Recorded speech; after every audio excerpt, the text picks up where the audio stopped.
참 멋있어 보이죠? 이 화려한 그 서양식 만찬 테이블인데요. 이것처럼 이 눈처럼 하얀 도자기 접시에다 은으로 만든 포크와 나이프, 그리고 이 은초대와 그 크리스탈 유리컵까지, 뭐 아직 음식은 차려져 있지 않지만요. 맛있는 음식이 꼭 나올 것만 같습니다. 우리가 이 중세 유럽을 보통 암흑기라고 많이 부르는데요. 뭐 다른 한편으로 생각을 해보면 그 원탁의 기사라든가 뭐 로미오와 줄리엣 같은 뭐 기사 무용담, 연애담 같은 게 넘치던 좀 낭만이 있던 그 낭만의 시대가 아니었나, 뭐 이런 생각도 드는데요. 아마 중세 유럽의 뭐 왕이라든가 귀족들 또 귀부인들은 이런 테이블에서 멋있게 차려 있고 그 맛있는 음식을 먹었을 것 같죠. 참고로 이건 그 중세 유럽이 아니라 우리나라 그 덕수궁 석조전에 있는 그 만찬 테이블입니다. 네, 여기가 유럽인데요. 우리 그 덕수궁에 있는 거와 큰 차이가 없죠. 이렇게 하얀 테이블보에 은으로 만든 이 포크, 나이프, 스푼 이런 것들이 있는데요. 사실 우리가 생각하는 것하고 다르게 이런 만찬 테이블은 그 중세 유럽 귀족들의 테이블은 아니에요. 이거는 어떻게 보면 근대 이후로 부르주아들의 이 만찬 테이블입니다. 그러니까 중세 유럽의 귀족들은 이런 테이블을 상상조차 할 수가 없었다는 거죠. 특히 이 그 개인용 포크와 나이프 있잖아요. 이거는 근대 초기까지만 해도 거의 이제 상상을 할 수가 없었는데요. 이렇게 포크와 나이프를 써서 식사를 하는 거는 아주 이제 최근의 일입니다. 그러니까 한 200년 정도 됐다라고 볼 수밖에 없어요. 그래서 우리가 이 청동기 시대부터 이 숟가락이나 젓가락을 사용했던 걸 생각을 해보면 참 그 문명의 차이라는 게, 네, 참 뭐라고 할까? 참 그래요. 자, 이건 그 로마 시대의 만찬입니다. 뭐 그리스나 로마 시대 만찬인데, 재밌는 거는 이 뭐 그리스나 로마에서는 이렇게 누워서 밥을 먹었어요. 그러니까 음식 테이블을 쭉 둘러싸고 다들 보면 옆으로 뭐 누워 있거나 아니면 그 앞으로 누워 있죠. 그러니까 이제 그 엎드려 있는 거죠. 또 보면 이게 닭인지 아니면 칠면조인지 모르겠는데, 그러니까 뭔가를 구워서 그 통째로 올려놨잖아요. 그걸 이제 맨손으로 뜯어먹고, 뭐 뼈다귀나 이런 건 그냥 바닥에 버리는 겁니다. 그러니까 앞에 바닥에 보면 이 뼈다귀나 생선가시나 뭐 배추줄거리 같은 것도 보이고요. 그 아래쪽에 보시면은 뭐 개인지 아니면 고양인지도 이제 한 마리 보이죠. 오른쪽 아래에 보이는 게 이 포도주 단지입니다. 그때도 포도주를 마셨는데요. 뭐 지금 우리가 마시는 와인 같이 이렇게 맑은 술은 아니었어요. 우리가 막걸리 있죠. 막걸리처럼 아주 걸쭉한 술이었다라고 하는데요. 그래서 물이 안 좋으니까 술을 마신 거예요. 그러니까 술 제조 기술이 그렇게 발달하지는 않았었는데요. 뭐 지금 우리가 담그는 어떤 과실주 이런 게 아니라 그냥 좀 단 과일을 으깨서 담가 놓으면 이게 술이 되는 거예요. 보통 과당이나 아니면 포도당 같은 이 단당류 있죠. 이 단당류들이 쉽게 그 알코올로 발효가 되는데요. 그리고 뭐 시간이 더 지나면 이게 식초가 되는 거죠.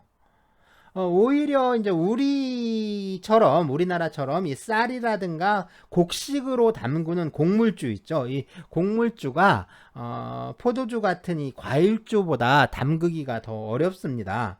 그러니까 곡물을 발효시키니까 누룩이 좀 개발된 이후에 그러니까 우리가 마시는 뭐 동동주라든가 뭐 청주나 막걸리 같은 게 나올 수 있었던 거죠.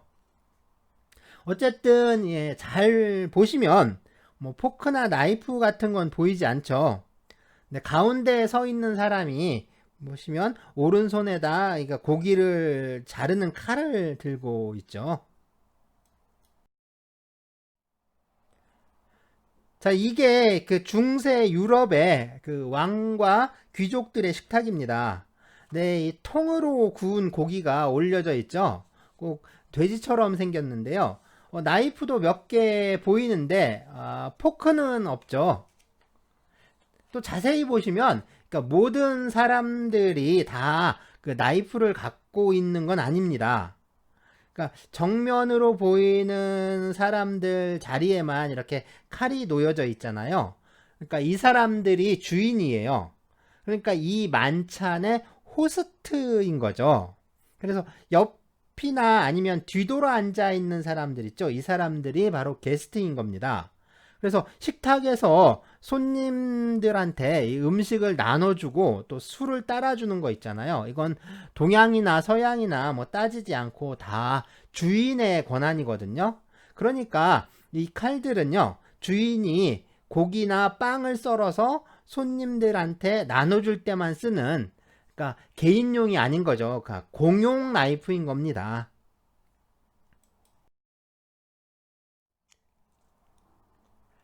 최후의 만찬인데요. 스페인의 호안 데 호아네스라는 화가가 그린 이 16세기경의 그림입니다. 우리가 아는 그 최후의 만찬은 그 레오나르도 다빈치의 최후의 만찬인데요. 이건 15세기에 그려진 거고요. 이 작품 호안 데 호아네스가 그린 최후의 만찬은 그 레오나르도 다빈치보다 한 100년 정도 늦은 작품입니다. 여기에도 보시면 이 공용으로 쓰는 나이프는 있는데 네, 포크는 없죠. 몇 개 더 볼까요? 이 그림은요, 프란스 포르부스라고 벨기에 화가가 그 1618년에 그린 최후의 만찬인데요. 역시 포크나 나이프 같은 건 보이지 않습니다. 그림이 예수가 살았던 시대를 배경으로 하고 있는데요. 그렇지만 이 그림들은 결국 화가들이 살았던 시대 있죠. 그 화가들이 살았던 시대의 사회상을 보여줄 수밖에 없는 거죠. 다음 그림은 좀 더 충격적인데요. 네, 제레미아스 미텐도르프라는 화가가 17세기에 그린 최후의 만찬입니다. 역시 뭐 포크 같은 건 없는데요. 충격적이라는 건 그게 뭐 포크나 나이프가 없어서가 아니고요. 식탁에 올라와 있는 뭐 이게 뭐처럼 보이나요? 소나 뭐 양이나 돼지는 아닌 것 같죠. 뭐 당연히 닭도 아니고요. 개나 고양이 아니면 뭐 큰 쥐처럼 보이지 않나요? 아마 개라고 하기에는 너무 작아 보이고요. 큰 쥐나 아니면 고양이라는 생각도 드는데요. 서양인들은 이 개나 고양이, 뭐 쥐 같은 건 절대로 안 잡아먹고 뭐 소, 돼지, 양을 잡아먹었다고 생각하면 그건 큰 착각입니다. 소는 그 미국이 그 서부 개척을 하면서 그 인디언들을 몰아내고요. 거기다가 이제 그 소를 키우면서, 그러니까 대평원 있잖아요. 거기에 소를 키우면서부터, 그리고 냉장고가 나오면서 그때부터 이제 유럽에서 본격적으로 소고기를 먹기 시작한 거고요. 뭐 마찬가지로 양도 그 근대 시대에 들어오면서부터 이제 많이 키우게 된 거죠. 그러니까 우리는 이 서양인들이 유목을 했다고 생각을 많이 하는데요. 그건 정말 이제 큰 착각입니다. 서양인들도 우리처럼 농사를 짓고 살았어요. 그러니까 우리가 쌀 농사를 짓듯이 그 사람들은 밀농사를 지었는데요. 그래서 유목은 이 서양인들이 아니라 저기 그 몽골이나 뭐 중앙아시아에서 유목을 했죠. 그러니까 유목민이라고 하면 혈통적으로 그러니까 우리와 그 좀 가까운 저 북방 민족들이 유목민인 거죠. 뭐 이런 말을 하면 그 꼭 한마디 하는 사람들이 있었어요. 뭐 각 민족의 그 유전자를 검사했을 때 우리는 그러니까 몽골보다는 중국에 더 가깝다는 연구 결과가 있었는데요. 그러니까 오히려 우리는 북방 민족이 아니라 저 중국에서 넘어와서 형성된 민족 아니냐 뭐 하는 건데요. 어떻게 보면 참 멍청한 생각이라는 생각이 드는데요. 좀 생각을 해봅시다. 저 북방 민족은 끊임없이 남하에서 내려왔어요. 그리고 이제 정착을 하고 농경을 시작을 한 거죠. 그 사람들이 꼭 한반도로만 내려왔을까요? 당연히 이 한반도를 거쳐서 일본으로도 건너가고, 그 다음에 당연히 중국 대륙으로도 이렇게 내려가지 않았을까요? 역사적으로 보면 중국에 여러 왕조들이 있었는데요. 이 중에 정통 한족이 세운 나라가 몇이나 될까요? 아마 따져보면 송나라와 명나라 정도밖에 없습니다. 자, 중국을 통일한 나라, 최초로 중국을 통일한 나라 진나라죠. 이 진나라는 그 서쪽의 오랑캐, 서융이라고 했는데 이 서쪽의 오랑캐였습니다. 진나라 다음으로 그 천하를 두고 다툼을 벌였던 이 항우와 유방, 그래 초한쟁패, 뭐 초한이라고 대전이라고 하잖아요. 이 초와 한 모두 이 초나라 출신이에요. 그러니까 항우와 유방 다 초나라 출신입니다. 초나라는 남쪽 오랑캐, 남만이라고 했어요. 그리고 이제 우리 고구려와 그 동북아시아의 패권을 다퉜던 수나라, 당나라 있죠. 이 수나라, 당나라 역시 저 북방의 선비족 출신들입니다. 네, 중국을 그 세계 최강의 대제국으로 만들었던 원나라, 그죠? 몽골족이죠? 그리고 이제 지금의 중국 영토의 어떤 그 틀을 만든 게 청나라인데, 이 청나라 역시 만주족입니다. 그죠? 만주족이었어요. 자, 중국에 여러 소수민족들이 있지만, 소수민족이 아니더라도요, 여러 민족의 피가 혼합될 수밖에 없습니다. 그러니까 중국인하고 우리 사이에 공동의 유전자가 발견될 수밖에 없는 거죠. 그런데 진짜 더 웃기는 거는 이 중국인들은 우리가 그 자기네, 그러니까 중국의 속국이라고 생각을 하는데요. 뭐 한때 우리가 그 속국이었던 적이 있었죠. 속국이었던 때가 있었는데, 자, 그런데 잘 생각을 해봅시다. 우리가 중국의 속국이었던 건 원나라와 청나라 때예요.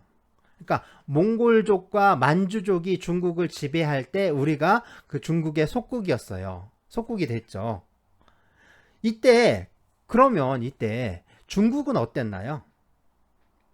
우리는 속국으로나마 나라 꼴이라도 유지하고 있었는데, 그죠? 중국은 아예 나라를 다 빼앗겼죠. 나라도 다 뺏기고 머리털도 빡빡 밀어서 변발을 하고 다녀야 되고, 옷차림도 그 오랑캐 옷을 입고 다녔잖아요.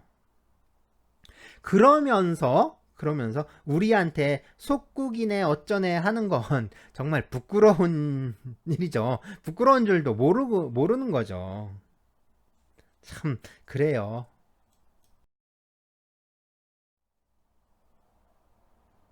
자, 이탈리아 피렌체인데요.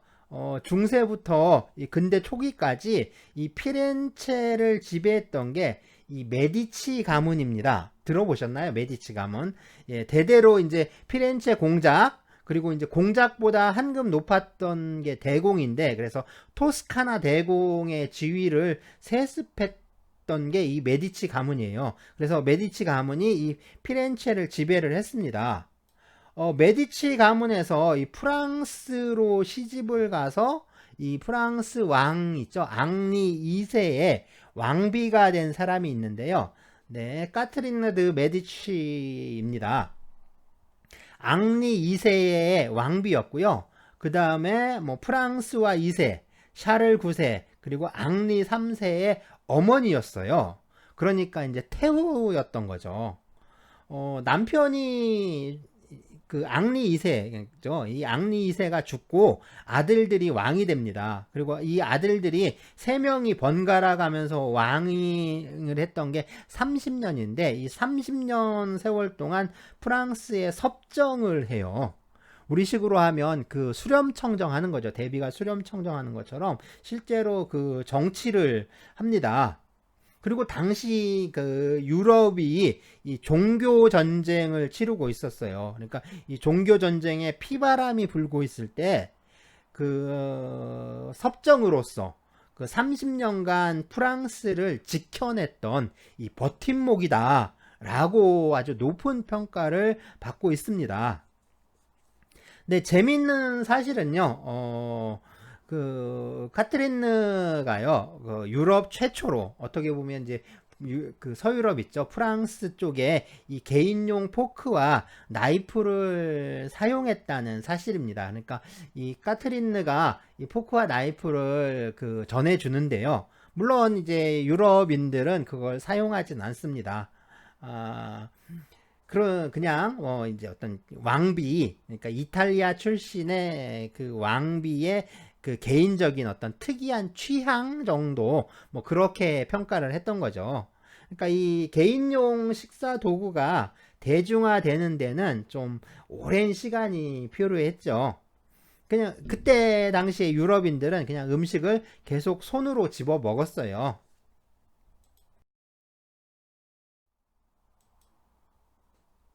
네, 이 피렌체에 있는 산 로렌초 성당이에요. 그 메디치 가문의 교회라고 할 수 있는데요. 네, 참 멋있죠.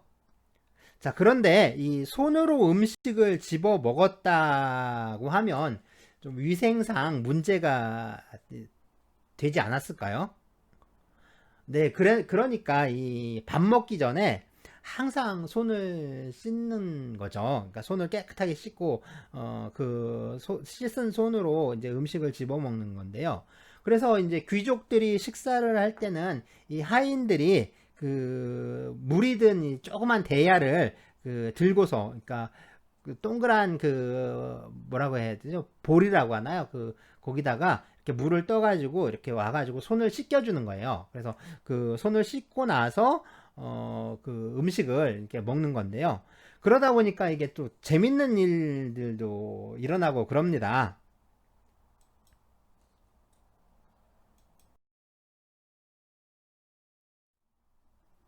청나라 말기에요. 그 태평천국의 난을 진압을 하고 그 다음에 양무 운동을 전개를 해서 그 청나라의 실권을 장악했던 게 이 리홍장인데요.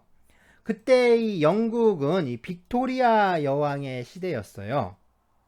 뭐 이 사람들이 살았던 이 1800년대, 이 1800년대는요, 세계 열강들이 그 식민지를 경영을 하면서 특히 중국을 노리고 있었던 때인데요. 네, 지금 보이는 게 그걸 풍자한 그림입니다. 뒤에 서 있는 사람, 그러니까 만세 부르는 것처럼 그 손을 위로 번쩍 치켜들고 있는 사람이 그 중국의 그러니까 청나라의 리홍장이고요. 아래에 이제 칼을 들고 쭉 앉아 있는 사람들인데 맨 왼쪽에 있는 게 그 대영제국의 빅토리아 여왕.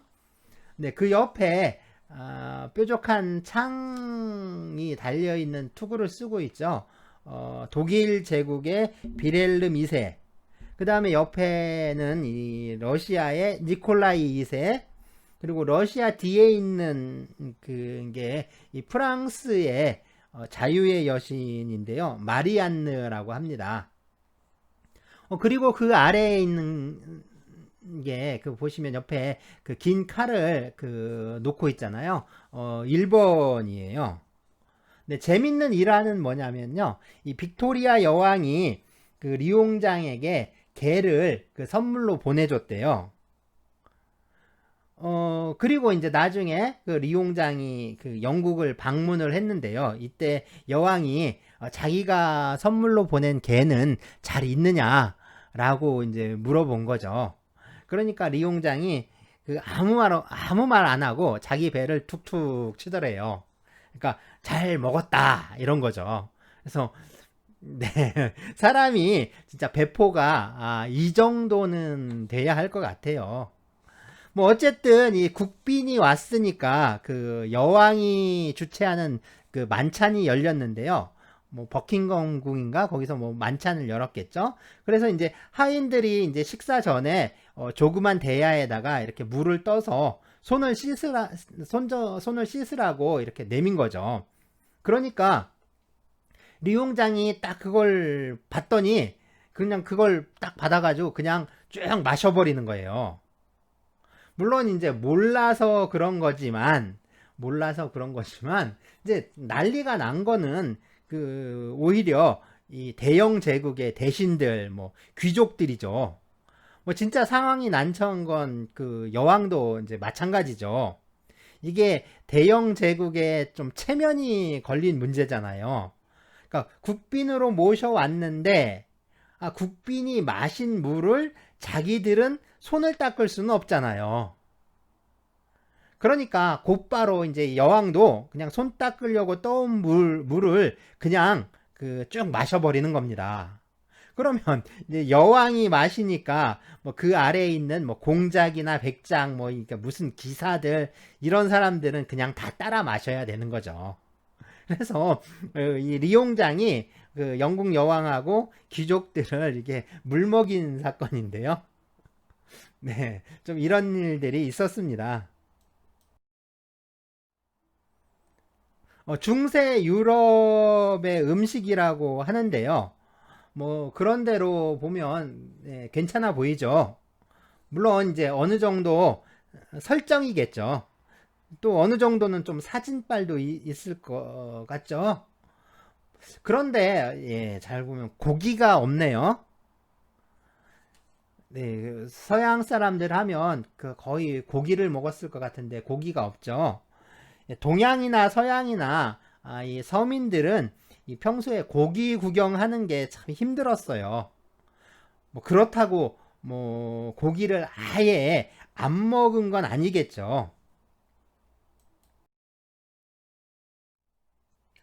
네, 푸죽한 풍경입니다. 돼지를 잡고 있는데요. 이 서양인들이 뭐 돼지를 잡아 먹었다는 거 뭐 굳이 증명할 필요가 없겠죠. 돼지 머리에 그 엄니가 나와 있는 걸 보면 이 멧돼지를 잡은 것 같아요. 그런데 그 돼지만 잡아먹었던 건 아니에요. 뭐 유럽 사람들은 그 우리 보고 우리나라 사람들이 개를 잡아먹는다고 아주 기겁을 하는데요. 네, 누군가 이제 그렇게 말했습니다. 뭐 요새 이제 우리나라에서 좀 아주 유명한 분인데요. 네, 저 화천 사시는 분이에요. 요즘 많이 아프셔가지고 그런 분인데, 네, 뭐라고 말했냐면 서양인들은 그 우리나라 사람들이 개를 먹는다고 그 야만인이라고 하는데 우리가 야만인이라면 개를 못 먹는 그놈들은 미개인이다 라고 했답니다. 네, 앞에서 잠깐 얘기했었는데요. 이 미개인 분들의 조상님들께서는 정말 아주 야만스럽게도 이 개든 아니면 쥐든 심지어 이 고양이까지 뭐 닥치는 대로 좀 잡수셨어요. 네, 그러다가 이제 개를 잘 안 먹게 된 건 이 개가 귀여워서가 아닙니다. 뭐 지금처럼 개를 키우게 돼서 그런 이유로 그러니까 개를 안 먹게 된 거는 아니에요. 자, 자, 우리나라 봅시다. 우리나라는 그 추운 겨울을 나기 위해서 어때요? 온돌에다가 솜니불이 있었잖아요. 그래서 그 따뜻하게 불을 떼서 온도를 지피고 그 솜니불을 덮고 그렇게 살았는데 서양에는 그런 게 없었죠. 물론 이제 벽난로가 있긴 했지만 이게 그 직접 불을 피우잖아요. 그러면 불을 쪼이는 그 앞쪽은 따뜻한데, 그죠? 근데 등 쪽은 시리죠. 그러니까 앞에 불 쪽은 뜨겁고, 그 반대쪽은 뭐 시리고 그런 거예요. 그리고 이제 불은 그 계속 나무를 떼지 않으면 또 금방 꺼지고 추워지잖아요. 그래서 이제 귀족들의 경우에는 이 동물의 털 가죽으로 만든 이제 담요를 좀 덮고 잘 수가 있었는데, 뭐 가난한 서민들은 그럴 수가 없죠. 자, 어느 정도 이제 짐작이 되나요? 뭐 감이 오지 않나요? 네, 맞습니다. 개를 끌어안고 자는 거예요. 그러니까 개가 살아있는 난로였던 거죠. 그러니까 사람에게 그 길들여진 가축 중에 이 난로처럼 그 끌어안고 잘 수 있는 건 개밖에 없어요. 또 하나 그 다른 이유는 좀 종교적인 의미인데요. 이 기독교에서는 그 개가 참 모욕적인 의미가 있는 짐승입니다. 그러니까 우리나 뭐 서양이나 보면 다 욕할 때 개라고 하죠. 개를 욕할 때 쓰는데요. 이 더군다나 이 중세 시대에, 그러니까 유럽 중세에는 이 사형수를 모욕하는 방법으로 썼어요. 그래서 그 사형수가 이 교수형에 처해질 때 이 사형수를 모욕하기 위해서, 그러니까 좀 더 그 사형수를 뭐랄까 그 좀 고통을 더 주기 위해서, 그러니까 목을 매다는 게 아니라 발목을 묶어서 이렇게 매달아 놓습니다. 근데 이때 좀 더 이제 모욕적인 의미를 더 강조하기 위해서요, 뭐 이렇게, 네, 개를 옆에 같이 묶어 놓는 거예요. 그래서 이거는 정말 이제 그 모욕적인 의미예요. 그래서 주로 유태인 사형수들을 사형시킬 때 이런 방법을 썼다고 합니다. 그러니까 개가 진짜 귀엽고 예뻐서 개를 안 먹게 된 게 아닌 거죠. 또, 또 이제 그 다음에 이제 소와 이 양을 키우기 시작하고요. 또 이제 아메리카 대륙에서 값싼 이제 소고기가 공급이 되다 보니까 자연스럽게 안 먹게 된 거죠. 이건 이제 우리도 마찬가지입니다. 여러분들도 그렇겠지만 이 닭백숙보다는 그 치킨을 더 많이 좋아하잖아요. 그렇듯이 이제 개고기는 차츰차츰, 그러니까 서서히 사라지게 돼 있어요. 아주 이제 극소수로 남겠죠. 뭐 그것까지 막을 수는 없는 겁니다. 근데 이 서양 진짜 잡것들이, 그러니까 우리 보고 개고기를 먹네 어쩌네 참, 뭐랄까 참견할 일은 아니죠. 그런데 이 그 서양 사람들 앞잡이라고 되는 듯이 이 난리를 쳐대는 인간들이 있어요. 그건 참 배알도 없는 짓입니다. 자, 리홍장은 그 당시에 그 해가 지지 않는 나라라고 했죠. 해가 지지 않는 나라라고 불리면서 이 전 세계를 지배하고 있던 이 대영 제국의 군주, 그죠? 빅토리아 여왕 앞에서도 그 빅토리아 여왕이 선물로 보내준, 예, 이건 말이 선물이지 사실은 어떻게 보면 하사품인 거예요. 근데 그거를 그냥 냉큼 잡아먹고 빅토리아 여왕 앞에 가서 나 잘 먹었다 라고 하잖아요. 근데 이 정도의 배포랄까? 뭐 또 이 정도의 주체성은 있어야 되지 않을까요? 물론 이게 개를 꼭 잡아먹어야 한다, 그런 말은 아닙니다. 요즘 그냥 두더라도 지금은 서서히 사라지는 풍습이에요. 아마 아주 극소수만 남을 거예요. 근데 그 극소수는 어쩔 수 없는 겁니다. 그건 법으로 막을 수가 있는 게 아니죠. 그런데 오히려 뭐 개고기 반대 시위나 뭐 이런 걸 아주 요란스럽게 해대니까 이게 서서히 사라지고 있고 잊혀지고 있는 걸 자꾸 이제 환기를 시켜주는 거죠.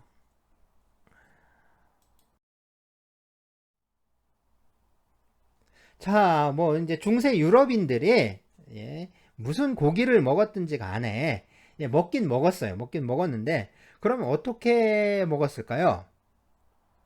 그냥 방법은 불에 굽거나 또는 물에다가 삶거나 또는 찌는 건데요.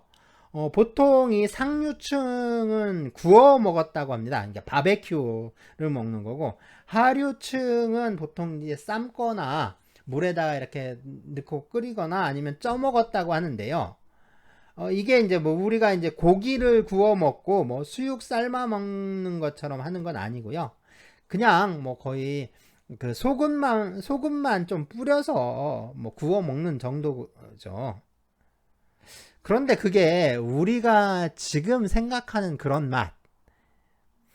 맛이 날까요? 네, 이 생고기 좋아하는 분들 참 많아요.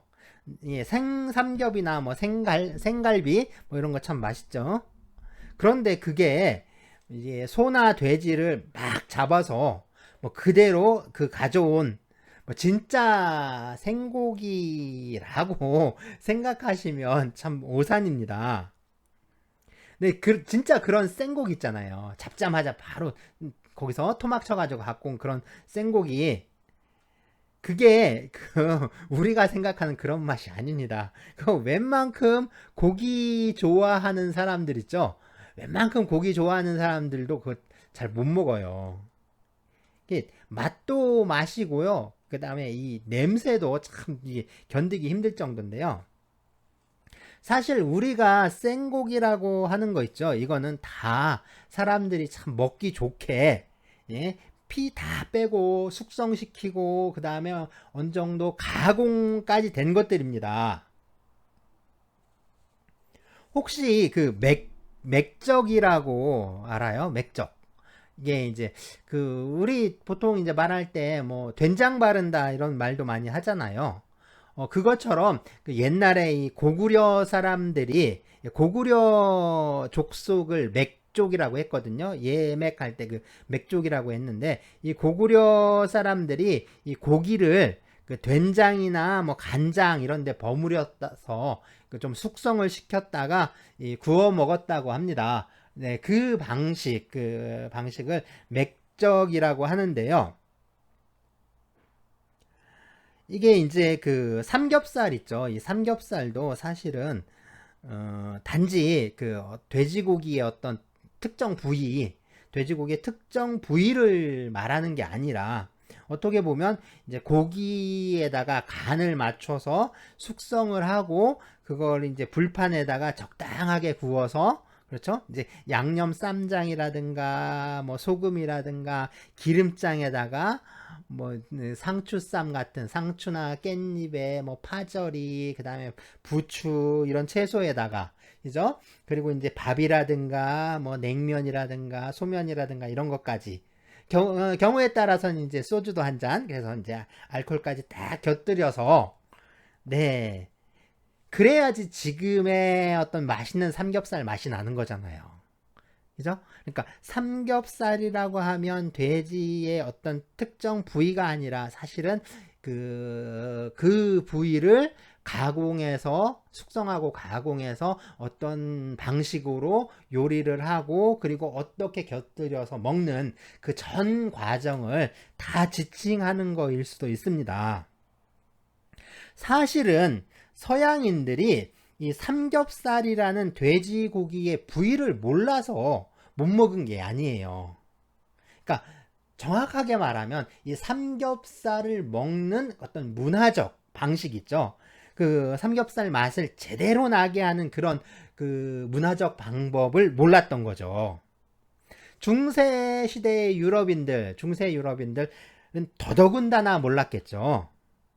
그러니까 고기를 먹잖아요. 이 옛날 그 서양인들이 고기를 먹잖아요. 특히 이 돼지고기를 구워서 맨손으로 뜯어 먹으면 손에 이 기름 투성이가 되죠. 돼지 기름이 다 손에 묻을 거 아니에요. 그럼 먹기 전에 손을 닦는다 하더라도, 그러니까 먹고 나서 이 묻은 기름때는 이건 어떡하죠?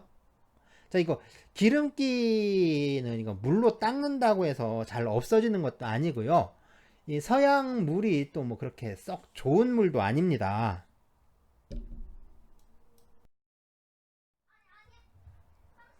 그럼 예, 손에 묻은 이 기름기 이거는 좀 어떻게 했을까요? 예, 중세 시대에 입고 있는 옷들, 중세 시대의 그 옷들 보면은 이렇게 허리에다가 가죽 벨트를 하고 있고요. 또 보시면 이렇게 가죽 부츠 같은 걸 신고 있어요. 그런데 뭐 허리띠도 그렇고 뭐 부츠도 그렇고 보면 반들반들 하잖아요. 그러니까 우리나라도 이 전통 신발이나 뭐 허리띠나 뭐 가죽 제품들을 좀 많이 사용을 했는데요. 근데 그 옛날 가죽 제품들 보면 뭐 지금처럼 그렇게 반들반들하고 그렇진 않잖아요. 보통 이제 굉장히 부드럽죠. 그러니까 부드러운 가죽이죠. 그러니까 보통 이제 우리가 스테무라고 많이 하는데, 예, 원어로는 샤무어라고 합니다. 샤무어인데, 그러니까 우리 전통 가죽 제품들 보면 진짜 반질반질하지 않고 좀 보들보들했죠. 그런데 그 서양 것들을 보면 굉장히 반들반들하잖아요. 또 색깔도 아주 새카맣죠. 네, 이해가 되시죠? 이해가 바로 되지 않나요?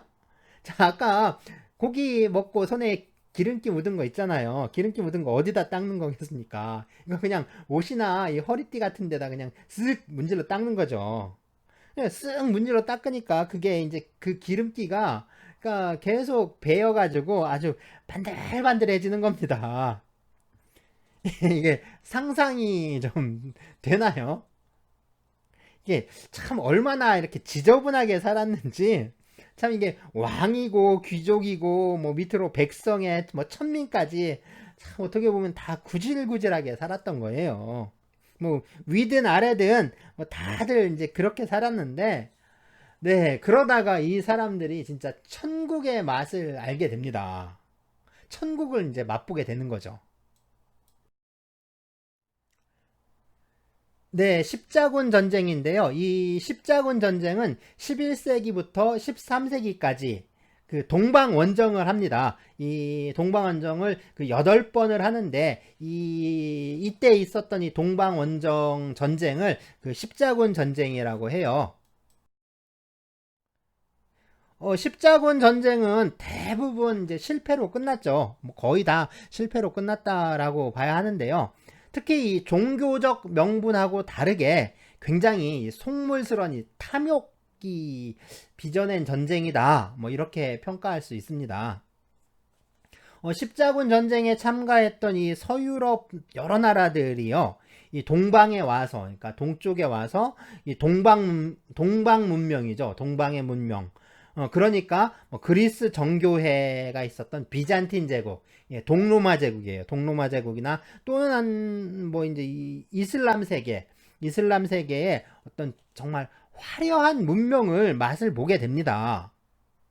그러고서 이제 느끼는 거죠. 아, 지금까지 내가 진짜 개, 돼지처럼 살았구나.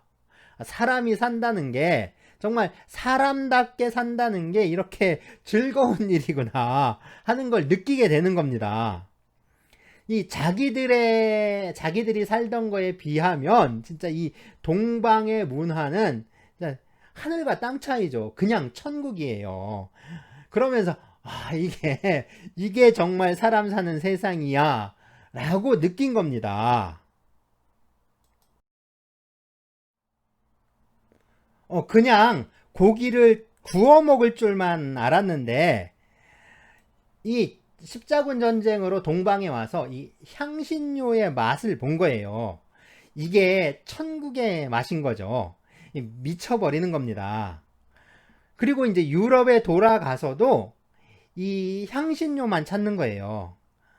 그런데 이 향신료의 값이 만만치 않은 거죠. 향신료의 원산지가 주로 인도인데요. 이 인도에서 인도양 바닷길을 거쳐서 이 아랍과 지중해를 거쳐서 유럽으로 수출이 되는 겁니다. 값이 어마어마했죠. 그래서 이 육두구 한 줌이, 육두구라는 게 있는데 이 육두구 한 줌이 소 7마리 값이랑 맞먹고요. 그 다음에 후추, 이 후추 한 줌은 노예 2명의 값어치를 했다고 합니다. 이 또 다른 표현에 의하면 이 향신료의 값이 동일한 무게의 금과 같았다 라고 할 정도로 이제 비쌌던 거죠.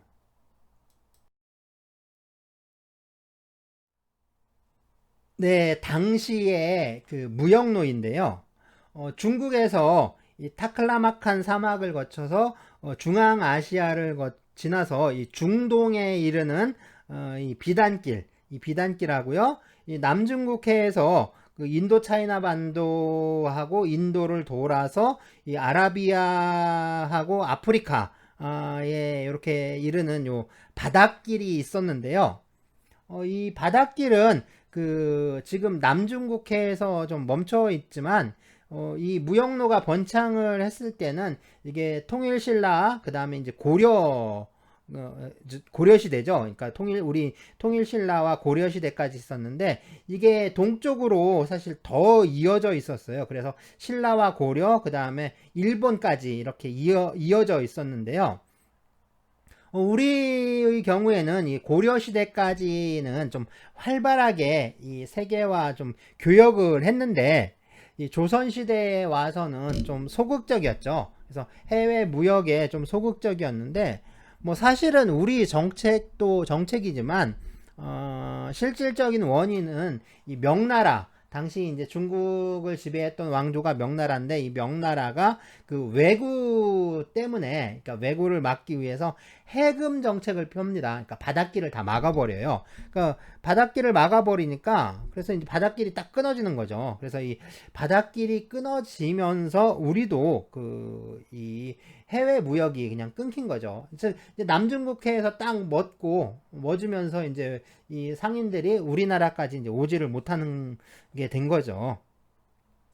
뭐 이제 사실 그래서 이 바닷길이 끊어진 게 조선시대의 해외 무역이 좀 후퇴하는 하나의 원인, 그러니까 유일한 원인은 아니겠지만 그것도 하나의 큰 원인이 되지 않았나 뭐 이런 생각도 듭니다. 자, 그런데 이 향신료는요, 이 주된 산지가 인도라고 했잖아요. 그래서 이제 인도에서 서유럽까지 수출이 되는 겁니다. 그러니까 인도에서 바닷길을 거쳐서 이 아라비아해로 해서 이 지중해로 이렇게 넘어가는 거죠. 이게 이제 이탈리아를 거쳐서 이제 전 유럽으로 운송이 되는데요. 그러니까 이 이슬람 세계인 이 중동을 거쳐갈 수밖에 없는 거죠. 예, 바로 이제 아라비아 상인들의 손을 거쳐서 유럽으로 전해지는 구조입니다. 뭐 당시에는 이탈리아도 꽤 이제 큰 몫을 했는데요. 뭐 주로 제네바라든가 뭐 베네치아 같은 도시들이었죠. 당시만 해도 이 이슬람 세력이 이 지중해 전역을 완전히 장악했던 건 아닙니다. 우리가 이 중동의 뭐 이슬람이라고 하면, 그죠? 이슬람 세계라고 하면 주로 이 아랍 민족만 생각을 하는데요. 뭐 아랍 민족만 있는 건 아니죠. 아랍과 뭐 다른 또 이란, 페르시아죠. 이 페르시아, 이란, 그 다음에 또 투르크가 있습니다. 투르크족, 그러니까 터키죠. 이 터키족이 있는데 아랍이 이 중동, 그러니까 이슬람 세계를 장악을 하고 있었는데 이 아랍에 이어서 이 이슬람 세계를 또 다시 장악을 하게 된 게 이 투르크입니다. 그러니까 이 투르크 제국이 그 중동의 이슬람 세력을 이제 그 장악을 하고 그 다음에 그 동방에 있는 그 비잔틴 제국, 그러니까 그 지금 터키하고 그 다음에 그리스 지역에 있었던 그 비잔틴 제국, 그 동로마 제국이죠. 동로마 제국. 이 동로마 제국을 이 터키가 멸망을 시켜요. 그러니까 지금의 이스탄불인데요. 그때는 이제 콘스탄티노플이라고 했습니다. 이 콘스탄티노플을 함락을 시키면서 동로마 제국이 보통 1500년 정도 된다고 하는데요. 이 1500년에 로마 제국이 이제 문을 닫는 거예요. 그러면서 이 터키 제국이, 그러니까 투르크 제국이 지중해의 해상권까지 장악을 해버립니다. 그리고 이제 유럽 쪽에 향신료 무역의 독점권을 이 베네치아에게 줘버려요. 그러니까 그 인도에서 생산되는 향신료가 그러니까 유럽으로 이렇게 수출되는 길목에서 그 독점이 발생해 버린 거죠. 그럼 독점이 생기면 당연히 가격은 폭등을 하게 됩니다. 그러다 보니까 이 향신료 값이 어마어마하게 뛰는 거예요. 뭐 인도에서 그죠? 후추라든가 뭐 육두그라든가 하는 거 이거 한 박스만 들고 유럽 대륙으로 오면 그러니까 대박이 나는 거죠. 유럽 사람들한테 이제 인도가 꿈의 나라가 된 겁니다. 그래서 중세 말이라든가 뭐 근대 초라든가 이 유럽 사람들이 그렇게 인도를 찾아 헤매잖아요. 그러니까 그게 좀 이해가 되시죠? 뭐 예나 뭐 지금이나 이 일확천금을 꿈꾸는 사람들이 어디든 있게 마련입니다. 뭐 그런 사람들을 그냥 좋게 불러서 우리가 모험가다, 뭐 아니면 탐험가다 이렇게 불러주는데 뭐 사실은 어떻게 본다면 그러니까 횡재를 바라는 진짜 탐욕스런 뭐 사기꾼 정도? 대부분 그런 사람들이었던 거죠. 어쨌든 예, 그렇게 이제 유럽 사람들은 이 터키가 맡고 있는 이 그 중동을 거치지 않고 예, 직접 그 인도로 갈 수 있는 그 새로운 항로를 찾기 위해서 바다로 나선 겁니다. 이제 대항해 시대가 열리기 시작한 거죠.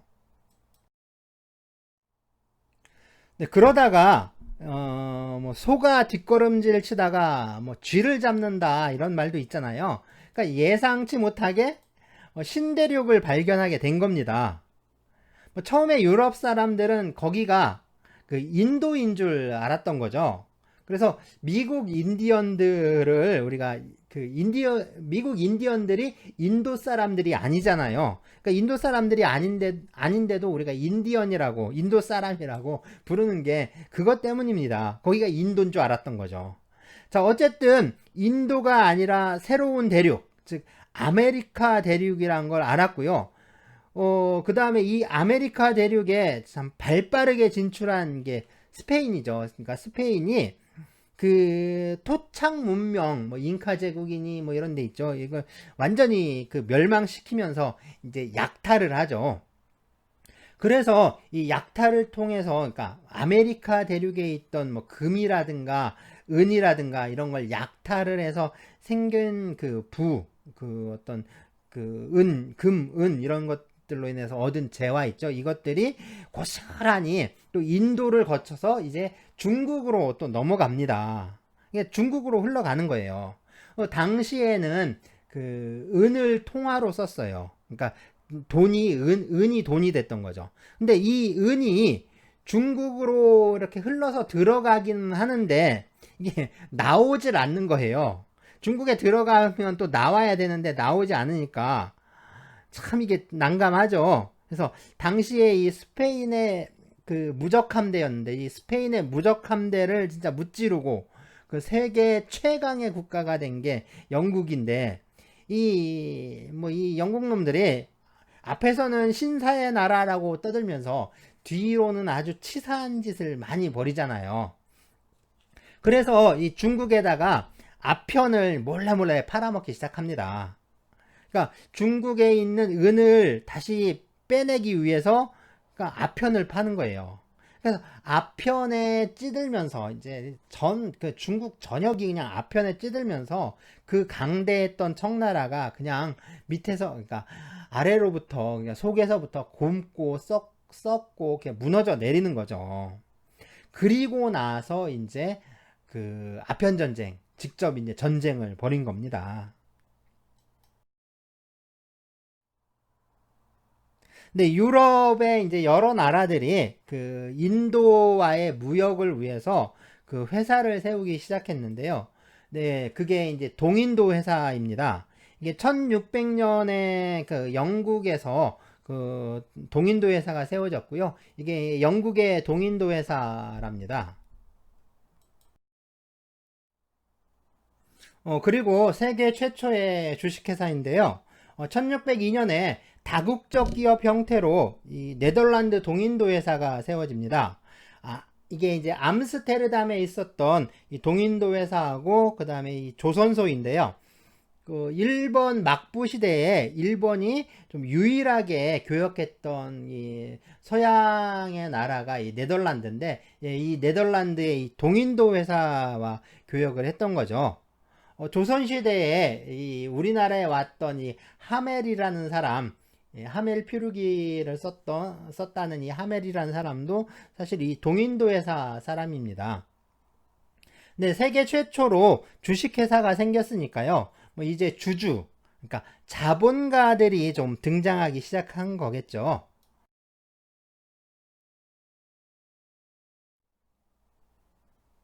자본가 또는 자본가 계급을 보통 부르주아지라고 하는데요.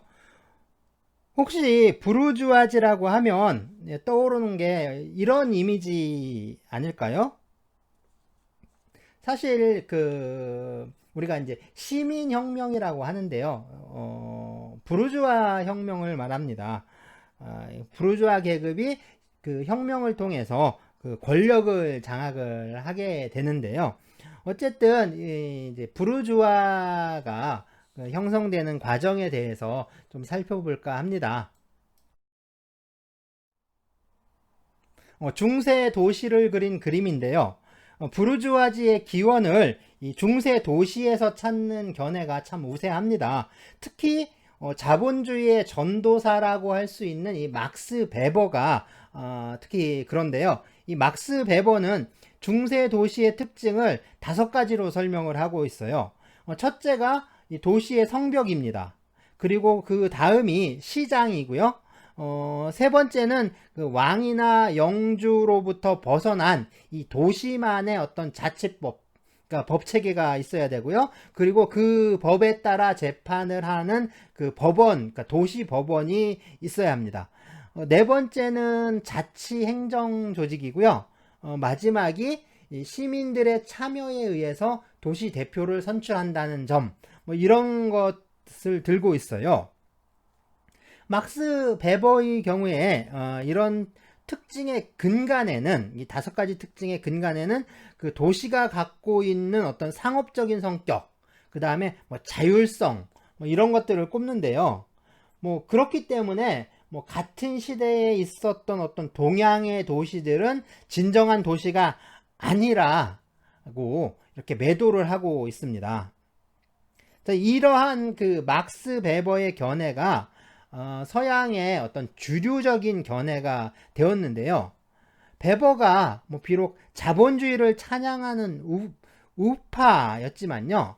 어떻게 보면 베버의 이런 견해는 뭐 자본주의에 반대했던 뭐 사회주의자나 아니면 공산주의자 있죠. 이 좌파들 역시 아무 비판 없이 따랐습니다.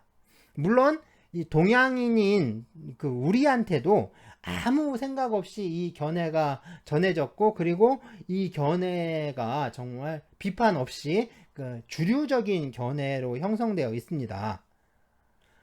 뭐 하지만 지금 그러니까 최근의 연구 결과에 의하면요, 베버가 지적했던 이런 도시의 특징들은 그 사실이 아니라는 거죠. 그러니까 근대 초에 이 서구인들이 어떤 동양에 대한 환상, 그 서구인들이 갖고 있었던 그 환상이라든가 또는 굉장히 어떤 열등감을 많이 느꼈는데 그런 열등감에 의해서 조작된 개념에 불과하다는 거예요. 뭐 중세라든가 근대 초기만 해도 그 유럽 도시는 뭐 동양 있죠. 이 아시아는 물론이고요. 이 아프리카보다 못했어요. 그게 사실입니다. 14세기 초요. 14세기 초에 영국에서 가장 큰 도시 인구가 4만 정도 됐어요. 근데 우리나라 그때 이제 조선 왕국이 막 건국이 되었을 때인데 그때 이 서울 인구가 10만이 넘었습니다. 그러니까 뭐 중국이라든가 뭐 이슬람 국가의 도시들은 정말 어마어마했겠죠. 그러니까 베버는 그 사실을 부인하고 싶은 거예요. 그러니까 열등감을 느낀 거죠. 그래서 5가지의 특징을 대고 그 다음에 뭐 상업성이니 무슨 자율성이니 이런 것들을 조작해 낸 겁니다. 그리고 그 이후에 자본주의가 발전을 하고 또 제국주의 시대가 되면서 이 서구 유럽이 아시아와 아프리카를 식민지로 지배를 하게 되니까 마치 이 막스 베버의 말이 맞는 것처럼 또 사실인 것처럼 받아들여지게 된 것 뿐이죠.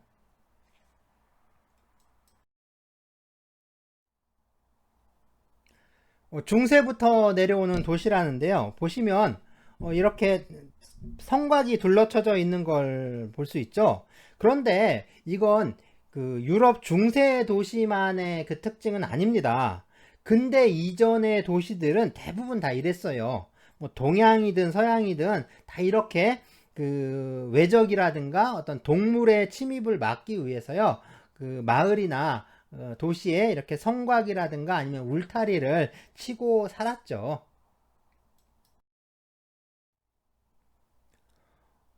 이게 이제 현재까지 남아있는 유럽의 어느 도시인데요. 그 외곽으로 이렇게 성을 쌓은 게 보이죠.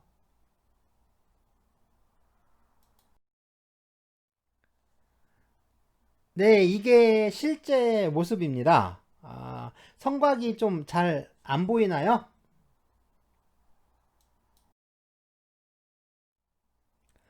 오른쪽으로 보면, 네, 오른쪽으로 보면 성곽이 보이죠. 그 다음에 중간에, 중간중간에 이 탑처럼 뾰족뾰족한 게 있는데, 뭐 이건 망루겠죠.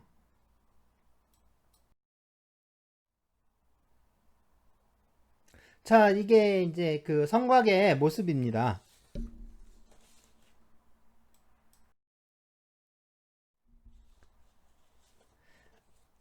이제 성곽의 가을 풍경이죠.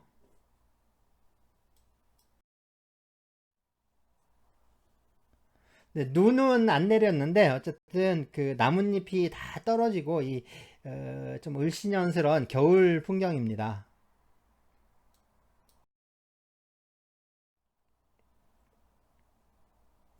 이거는 성곽의 그 안쪽에 그 설치된 있는 이 방어 시설, 그러니까 전투 시설이에요. 그러니까 성곽이란 게 그 외부 침략으로부터 이 도시를 방어하기 위해 쌓는 거잖아요. 그러니까 이렇게 방어를 위한 시설들이 만들어졌겠죠. 네, 그런데 말이죠. 이제 우리가 이걸 보면서 이것이 유럽의 중세 도시의 모습이라고 생각을 하게 되는데요. 사실은 뭐 이런 성곽들은 대부분 이 중세가 아니라 근대에 와서 쌓은 겁니다. 앞에서 이 서양식 만찬 테이블을 봤을 때와 마찬가지죠. 우리가 이제 전통이라고 생각하면 보고 느낄 수 있는 것들 있죠. 이런 것들은 사실은 잘해야 뭐 100년, 200년밖에 안 된 거예요. 그러니까 그걸 우리는 이제 전통이라는 이름 때문에 그게 몇백 년 또는 뭐 몇천 년이라고 생각을 하게 되는 거죠. 뭐 예를 들어서 우리가 김장김치를 아주 오래 전부터 우리 민족이 먹어온 우리의 전통 음식이다 이렇게 생각을 하는데요. 사실은 지금 이 김장김치는 아무리 올라가도 1930년대에 나온 겁니다. 그리고 그게 보편화된 것도 사실은 그 1960년대 아니면 70년대에 와서예요. 그러니까 그 김장김치라는 게 중국에서 지금 있는 그 배추 있죠. 그 호배추라는 게 들어와야 나오기 시작을 하는 거고요. 사실은 김장이라는 그 배추를 그 절여서 김장을 담그는 것도 이제 김장 보너스가 지급되기 시작한, 그러니까 직장에서 김장 보너스가 지급되기 시작한 60년대, 70년대의 문화였던 거죠. 이게 좀 그전에도 물론 그 원형은 있었겠지만 그 지금하고는 좀 많이 다릅니다. 사실 그 이게 그런 건데 우리는 이 김장김치라는 거 이거를 아주 오래된 우리 전통이다 뭐 이렇게 생각을 하잖아요. 사실은 이 전통이란 게 뭐 동양이든 서양이든 다 그래요. 그러니까 어느 나라를 막론하고 다들 보면 그 오래된 어떤 게 아니라 최근에 새롭게 창조가 된 것들입니다. 물론 오래전부터 그 원형은 있었을 거예요.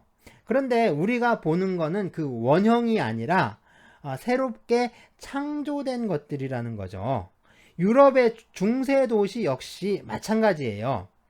이 중세 도시는 그죠? 근대를 거쳐서 현대까지 내려온 거거든요. 그러니까 이 성곽이 중세에서 유래했다고 하더라도 우리가 보는 거는 거의 중세의 성곽이 아니라 대부분 근대에 쌓은 것들입니다.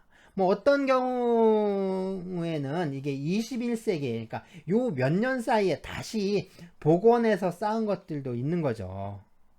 자, 어쨌든 중세 사람들은 이렇게 성곽을 두르고 살았어요. 그래서 이 성곽을 독일어로는 부르크, 프랑스어로는 부르, 그 다음에 영어로는 버로라고 하는데요. 이 성을 뜻하는 프랑스 부르하고 사람을 뜻하는 이 어미가 붙어서 이 성곽 안에 사는 사람들이라는 뜻으로 부르주아가 된 겁니다. 그리고 이제 여성을 뜻할 때, 그 여성을 뜻할 때는 뒤에 이가 하나 더 붙어서 부르주아즈가 되고요. 그 다음에 계급을 뜻할 때는 i를 또 더 붙여서요. 부르주아지가 되는 겁니다. 그래서 이 부르주아의 뜻은 이 성으로 둘러싸인 마을에 사는 사람들, 뭐 이런 뜻인 거죠. 당연히 그 성은 도시를 말하는 거니까 도시 사람들, 그렇죠. 도시 사람들이죠. 그리고 또 보면 도시는 또 무슨 시 그러잖아요. 그래서 시민이 되는 거예요. 그래서 부르주아는 시민, 뭐 시민 계급 뭐 이렇게 번역을 하게 되는 거죠.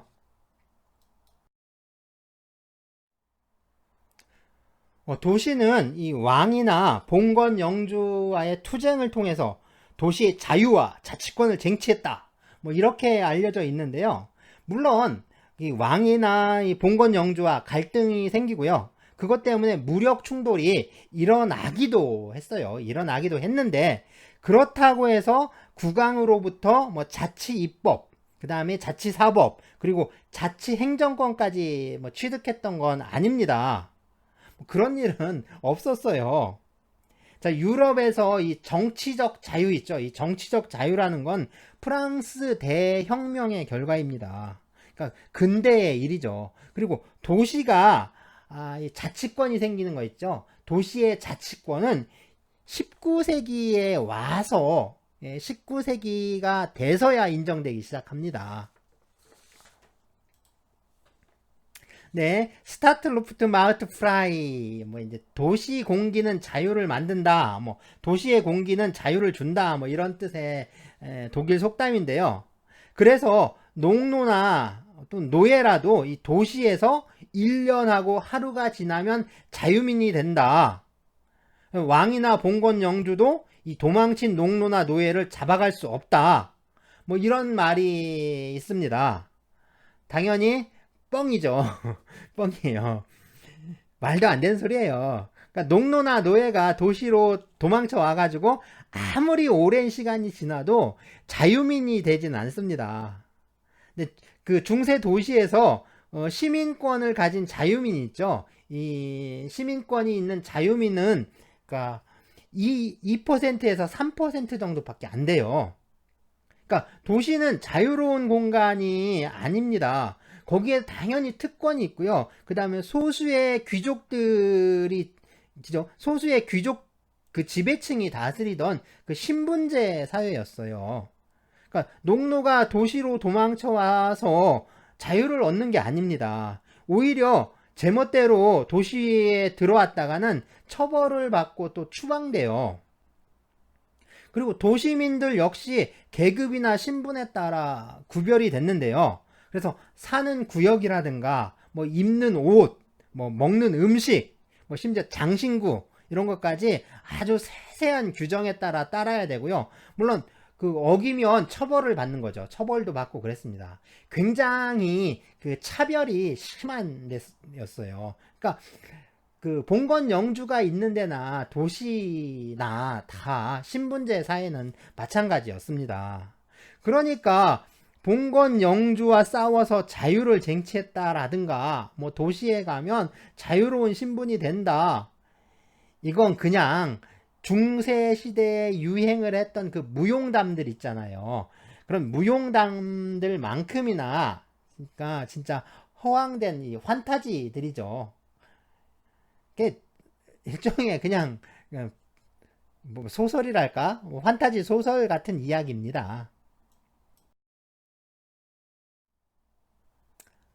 게다가 보면은 당시에 이 도시들은 자치권을 갖기에는 대단히 작았어요. 굉장히 작은 규모였거든요. 뭐 지금도 이제 뭐 큰 도시인데 중세 시대의 경우에 이 저 북부 이탈리아, 그러니까 이탈리아를 빼고 유럽에서 가장 큰 도시가 프랑스 파리입니다. 프랑스 파리인데 이 14세기에 인구가 10만 정도 되었대요. 그러니까 그 우리 서울하고 비슷한, 어떻게 보면 서울보다 그 좀 규모가 적었던 거예요.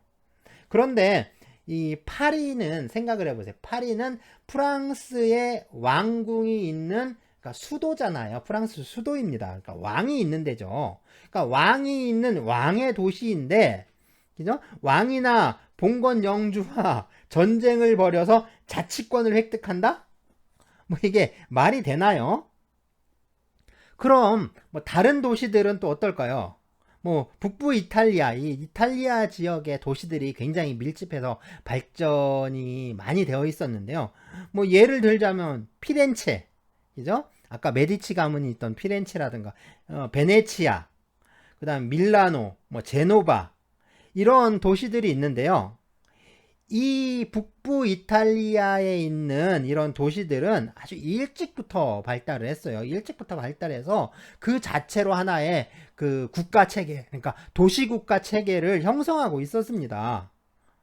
그러니까 여기는 완전히 독립된 나라예요. 독립되어 있는 거죠. 이 여기 빼고, 그러니까 이탈리아를 빼고 이 서유럽의 도시들은 아무리 큰 도시라도 이 인구가 4만을 넘지를 못해요. 많아야 몇천 명 수준이고요. 대부분 보면 이 1500명 있죠. 1500명 이하의, 어떻게 보면 그 시장이 열리는 시골 읍내, 우리 이제 그 보면 5일장 열리는, 아니면 조그만 시장이 있는 그 읍내 있잖아요.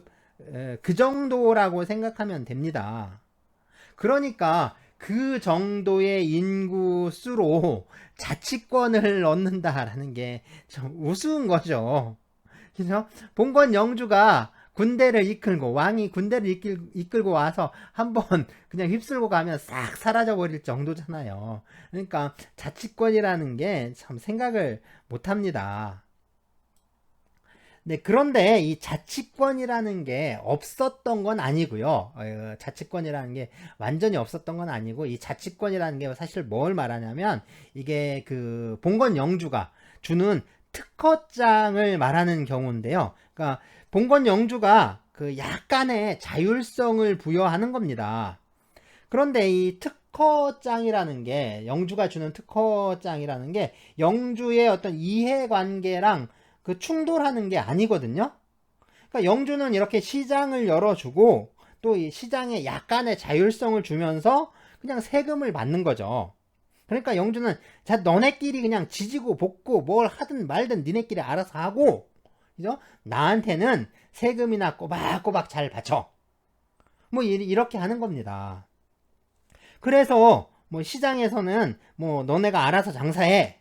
너네 장사권은 대신 보호해 줄게. 뭐 이런 의미로 주는 게 특허장이에요. 그러니까 상인들이 시장에서 그 장사하는 걸 독점하게 해준 겁니다. 그리고 그 시장에서의 일은 어느 정도는 그냥 알아서 해결하라 라고 한 거죠. 사실 이게 자치권의 본질이에요. 그러니까 도시가 뭐 왕이나 어떤 봉건 영주로부터 완전하게 독립할 수 있었던 건 아닙니다.